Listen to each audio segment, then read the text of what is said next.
Hello friends, welcome to smart study 2.0 YouTube channel. साथियों, Delhi police constable के exam चल रहा है और आज इस क्लास में दिल्ली पुलिस कांस्टेबल के लिए आपको टॉप 70 जीके जीएस के क्वेश्चंस करवाएंगे। ये वो प्रश्न है जिस टाइप के क्वेश्चन आपको आपके पेपर में पूछा जा रहा है। तो जिनका आने वाले दिनों में पेपर है साथियों, उनके लिए रामबाण क्लास होने वाला है, क्योंकि इस क्लास से क्वेश्चंस आपके पेपर में फंसेंगे। तो चलिए बिना देरी किए हुए क्वेश्चंस को देखते हैं। आप सभी से रिक्वेस्ट है, वीडियो को एक लाइक कर दीजिए और क्लास अपने सभी दोस्तों तक जरूर शेयर करिएगा। अगर आप में से कोई भी साथी नए हैं तो चैनल को सब्सक्राइब कर लीजिए और बेल आइकन को ऑन कर लीजिएगा, इससे आपको सारे क्लासेस का नोटिफिकेशन आएगा। देखिए, आज के क्लास का पहला क्वेश्चन है, सूर्य की सतह पर हाइड्रोजन के अलावा दूसरा कौन सा तत्व बहुतायत से पाया जाता है।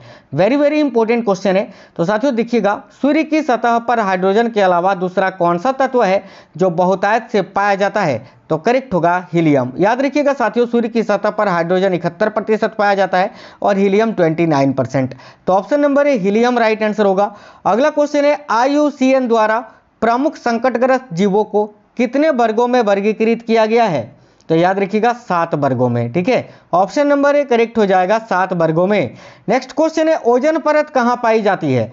आपको बता दें, क्लास बिल्कुल आपको सुपर फास्ट करवाएंगे क्योंकि समय आपके पास नहीं है, आपको कम समय में पढ़ना है अभी ज्यादा क्वेश्चन।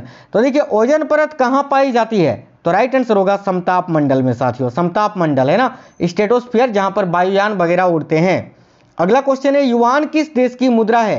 तो देखिए, युआन जो है ये चीन की मुद्रा है, तो ऑप्शन नंबर डी करेक्ट होगा चीन। जापान का जो मुद्रा है वो है साथियों येन, याद रखना, और चीन का युआन। अगला क्वेश्चन है, संतोष ट्रॉफी किस खेल से संबंधित है। तो देखिए, संतोष ट्रॉफी का संबंध किस खेल से है, यह राइट आंसर हो जाएगा ऑप्शन नंबर ए फुटबॉल से।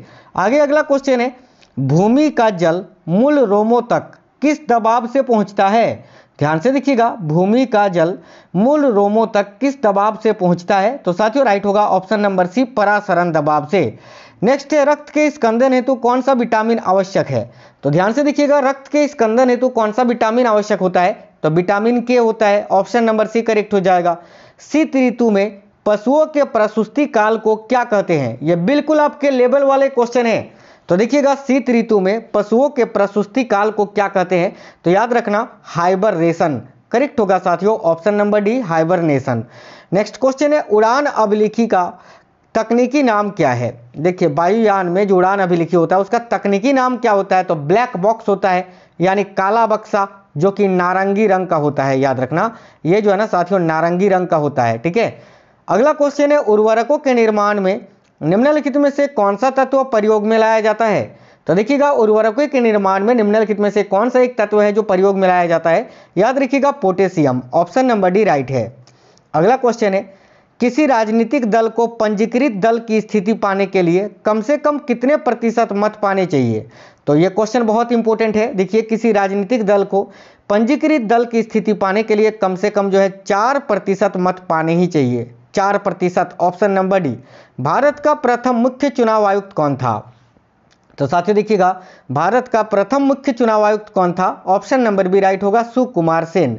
नेक्स्ट है, महात्मा गांधी का राजनीतिक गुरु कौन था। तो देखिएगा, महात्मा गांधी का राजनीतिक गुरु कौन था, ये आपसे पूछा है। तो याद रखिएगा साथियों, गोपाल कृष्ण गोखले करेक्ट आएगा, ऑप्शन नंबर ए। अगला क्वेश्चन है, गुरु गोविंद सिंह द्वारा खालसा पंथ की स्थापना किस वर्ष की गई थी। तो देखिए, गुरु गोविंद सिंह के द्वारा खालसा पंथ की स्थापना किस वर्ष की गई थी। तो साथियों याद रखना 1699 ईस्वी में। आज का अगला क्वेश्चन है, निम्नलिखित में से कौन सा एलपीजी का प्रमुख घटक है। तो देखिए, एलपीजी का प्रमुख घटक कौन सा है, तो करेक्ट हो जाएगा ब्यूटेन, ऑप्शन नंबर बी, यह आपका करेक्ट आंसर हो जाएगा। आगे देखिएगा, मीनामाता रोग किस कारण से हुआ था, यानी मीनामाता रोग जो है ये किस कारण से होता है। तो ध्यान से देखिए, मीनामाता रोग साथियों ये जब जल में पारा का प्रदूषण फैलता है ना, Hg पारा मरकरी का, तो ये मीनामाता रोग होता है। तो करेक्ट आएगा ऑप्शन नंबर ए। पहली बार परमाणु बम कहां फेंका गया था। तो ध्यान से देखिएगा, पहली बार परमाणु बम जो है ये जापान के हिरोशिमा में फेंका गया था साथियों 6 अगस्त 1945 को द्वितीय विश्व युद्ध के दौरान, और दूसरी बार 9 अगस्त 1945 को नागासाकी में, याद रखिएगा, अमेरिका के द्वारा जापान के दोनों शहरों पर गिराया गया था, पहला 6 अगस्त को और दूसरा 9 अगस्त 1945 को। अगला क्वेश्चन है, निम्नलिखित में से कौन सा प्रक्षेपास्त्र वायु से वायु वाला प्रक्षेपास्त्र है। तो देखिए, इनमें से कौन सा प्रक्षेपास्त्र है जो कि वायु से वायु में मार करने वाला है। करेक्ट होगा ऑप्शन नंबर बी अस्त्र। अगला है, कथकली शास्त्रीय नृत्य किस राज्य से शुरू हुआ था? तो देखिए कथकली शास्त्रीय नृत्य का संबंध किस राज्य से है? तो साथियों एक केरल राज्य का शास्त्रीय नृत्य है। राइट आएगा ऑप्शन नंबर डी। मधुमक्खियों के प्रजनन एवं प्रबंधन को क्या कहते हैं? तो देखिएगा मधुमक्खियों के प्रजनन एवं प्रबंधन को एपीकल्चर कहा जाता है साथियों, याद रखिए ऑप्शन नंबर डी एपीकल्चर। अगला है लाल रक्त कणिकाओं का औसत जीवन काल लगभग कितने समय का होता है?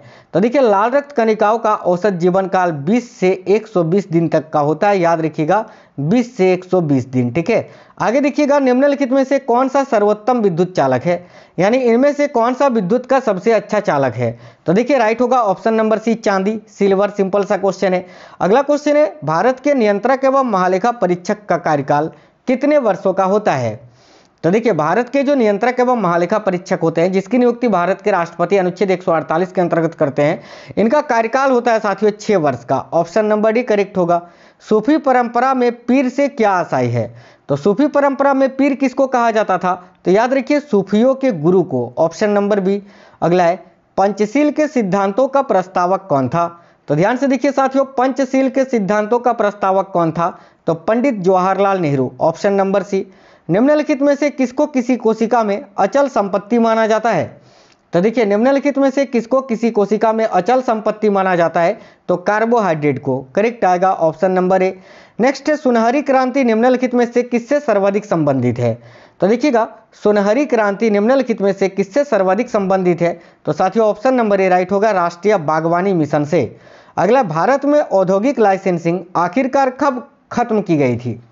देखिएगा भारत में औद्योगिक लाइसेंसिंग आखिरकार कब खत्म की गई थी? तो साथियों 1991 ईस्वी में। अगला निम्नलिखित में से कौन सा भारत में आर्थिक खुफिया परिषद की अध्यक्षता करते हैं? तो देखिए भारत में आर्थिक खुफिया परिषद की अध्यक्षता कौन करते हैं? तो देखिए करेक्ट हो जाएगा ऑप्शन नंबर डी वित्त मंत्री। भारत में माइक्रो क्रेडिट किस श्रेणी के अंतर्गत आता है? तो साथियों देखिएगा भारत में माइक्रो क्रेडिट जो है वो गैर बैंकिंग वित्त की श्रेणी में आता है, तो करेक्ट आएगा ऑप्शन नंबर सी। निम्नलिखित में से किस कानून को भारत का व्यापारिक कानून कहा जाता है?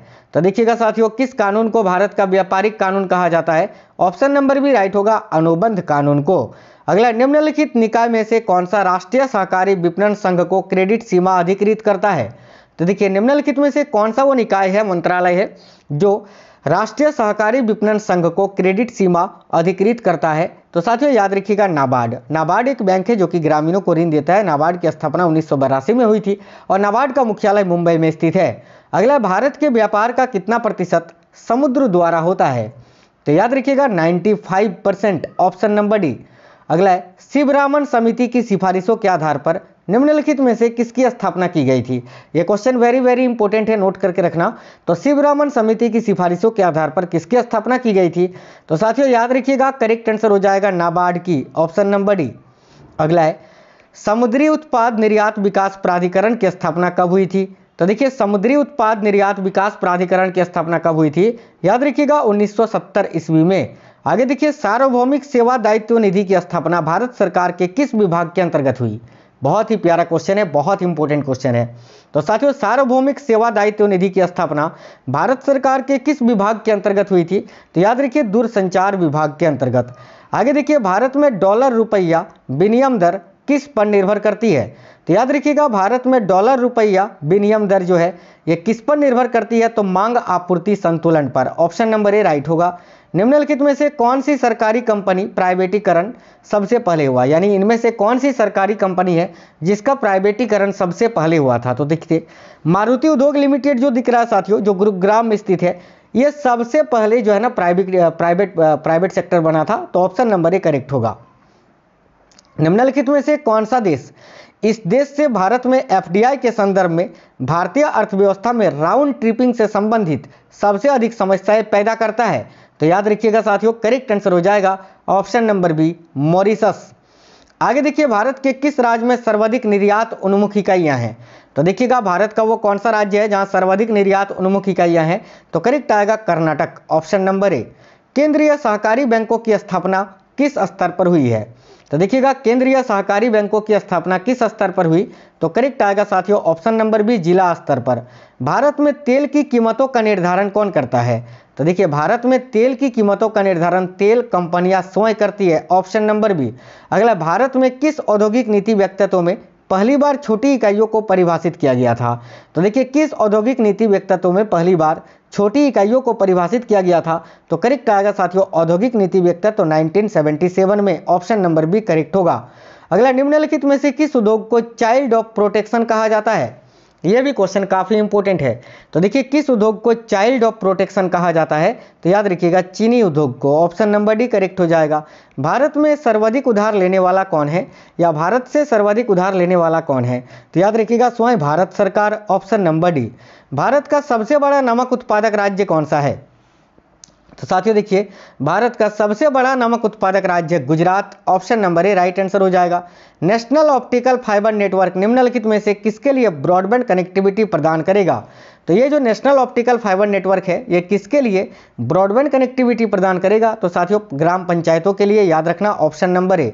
बीज फसल बीमा योजना किस वित्तीय वर्ष में शुरू की गई थी, बहुत ही अच्छा क्वेश्चन है। तो बीज फसल बीमा योजना किस वित्तीय वर्ष में शुरू की गई थी, याद रखना 1999 से 2000 के बीच में। भारतीय औद्योगिक वित्त निगम की स्थापना कब हुई थी, तो याद ध्यान से देखिएगा साथियों, भारतीय औद्योगिक वित्त निगम की स्थापना कब हुई थी, तो करेक्ट आएगा 1948 में, ऑप्शन नंबर बी।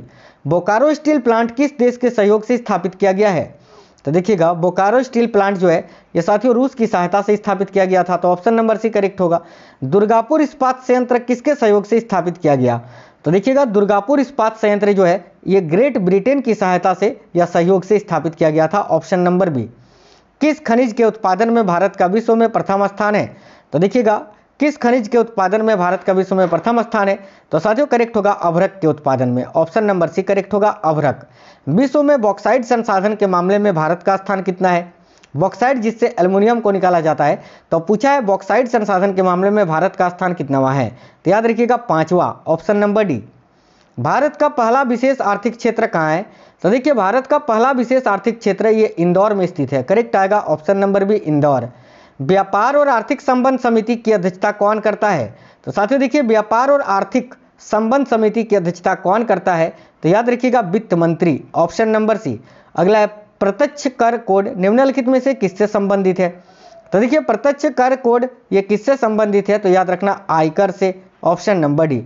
अगला है न्यूनतम मजदूरी अधिनियम कब पारित हुआ था, ये वेरी वेरी इंपॉर्टेंट क्वेश्चन है। तो देखिए न्यूनतम मजदूरी अधिनियम ये साथियों 1948 में ही पारित हुआ था, option number B right answer हो जाएगा। निम्नलिखित में से कौन सीमेंट कारखाना हरियाणा राज्य में स्थित है, तो देखिए इनमें से कौन सा सीमेंट कारखाना है जो कि हरियाणा में स्थित है, तो याद रखिएगा साथियों Dalmia Dadri, option number C correct answer हो जाएगा।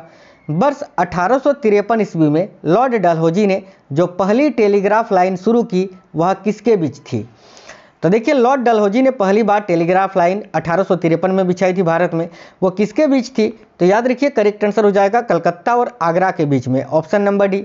भारतीय संविधान का कौन सा अनुच्छेद व्यक्ति के विदेश यात्रा के अधिकार को संरक्षण प्रदान करता है, तो करेक्ट होगा साथियों अनुच्छेद 21, ऑप्शन नंबर सी। अगला है मराठा राज्य का दूसरा संस्थापक किसे कहा जाता है, तो देखिए मराठा राज्य का दूसरा संस्थापक साथियों बालाजी विश्वनाथ को कहा जाता है, ऑप्शन नंबर बी करेक्ट हो जाएगा।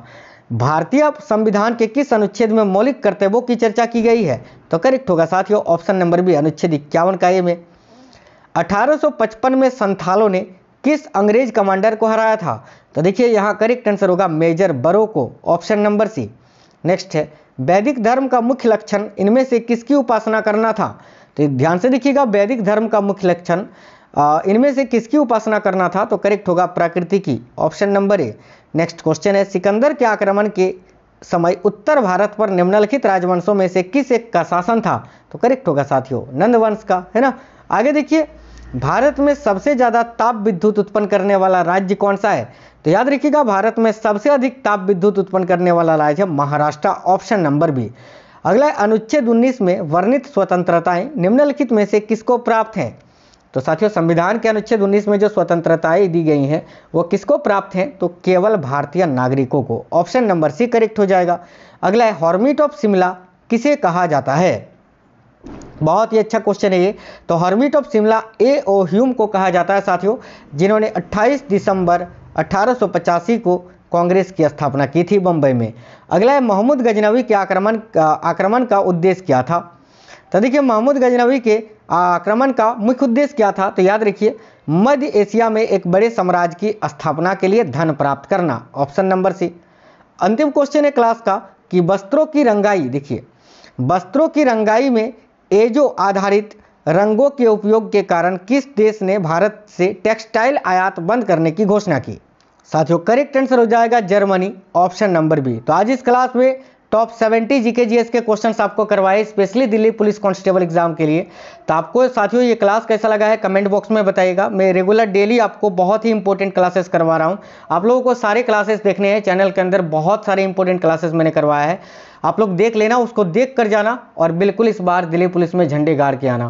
तो साथियों वीडियो को लाइक कर दीजिए, कमेंट बॉक्स में बताना आपको आज का क्लास कैसा लगा है। मिलते हैं आपसे नेक्स्ट वीडियो में, तब तक बिल्कुल स्वस्थ रहें। जय हिंद, सभी को वंदे मातरम।